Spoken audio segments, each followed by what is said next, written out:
और Jaipur bomb blast case में update है। हाईकोर्ट के फैसले को सुप्रीम कोर्ट में चुनौती दी जा सकती है।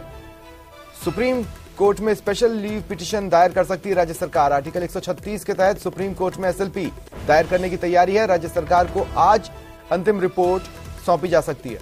हाईकोर्ट की खंडपीठ के फैसले में धमाकों के आरोपियों को बरी कर दिया गया। स्पेशल कोर्ट ने सभी आरोपियों को फांसी की सजा सुनाई थी। अब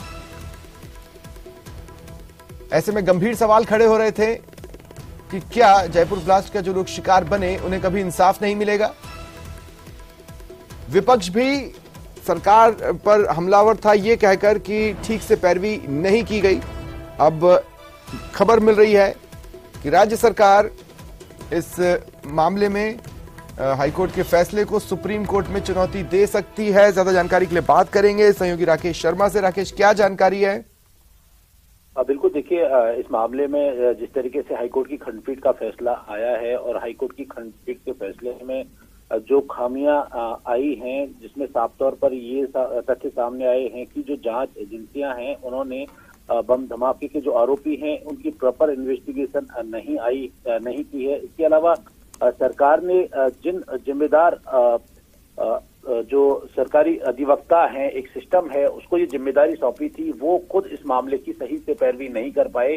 अब जब स्पेशल कोर्ट के फैसले में इन आरोपियों को फांसी की सजा सुना दी गई थी, उसके बाद हाईकोर्ट की खंडपीठ के फैसले ने सभी आरोपियों को बरी कर दिया है। उसके बाद सरकार बैकफुट पर है और जो विधि विशेषज्ञ हैं उनसे अब जानकारी ली जा रही है और जो विधि विशेषज्ञ हैं उन्होंने एक रिपोर्ट तैयार की है जिसमें सभी साक्ष्यों को अब एकत्रित किया जा रहा है। चूंकि हाईकोर्ट में इन तथ्यों को नहीं रख पाए थे, तो ये विधि विशेषज्ञ आज अपनी रिपोर्ट देंगे तमाम तथ्यों के साथ में, और राज्य सरकार को ये रिपोर्ट पेश की जाएगी। उसके आधार पर राज्य सरकार एक स्पेशल लीव पिटीशन दायर सुप्रीम कोर्ट में कर सकती है आर्टिकल 136 के तहत, जिसमें सरकार हाईकोर्ट की खंडपीठ के फैसले को चुनौती देगी और आरोपियों को फिर से सजा जो है जारी करवाने की अपील कर सकती है।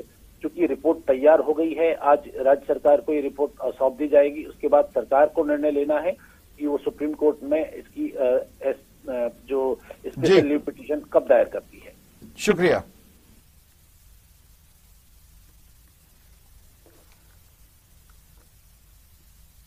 और देखिए, जयपुर ब्लास्ट केस में नेताओं की प्रतिक्रियाएं सामने आई हैं, सुनिए। बहुत बड़ा गंभीर इशू है। हम सबको याद है जब ब्लास्ट हुए थे इतने लोगों की जान गई और फिर आरोपियों को पकड़ा गया, इतने साल तक केस चला, लोअर कोर्ट ने इनको मौत की सजा सुनाई थी।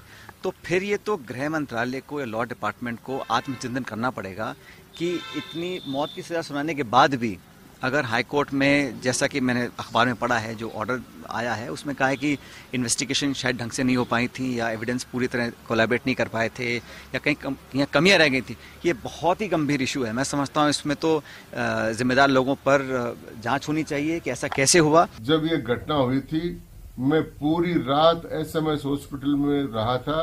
हमने लाशें गिनी है, हमने चिथड़ों को कपड़ों में डाल कर इकट्ठा किया है।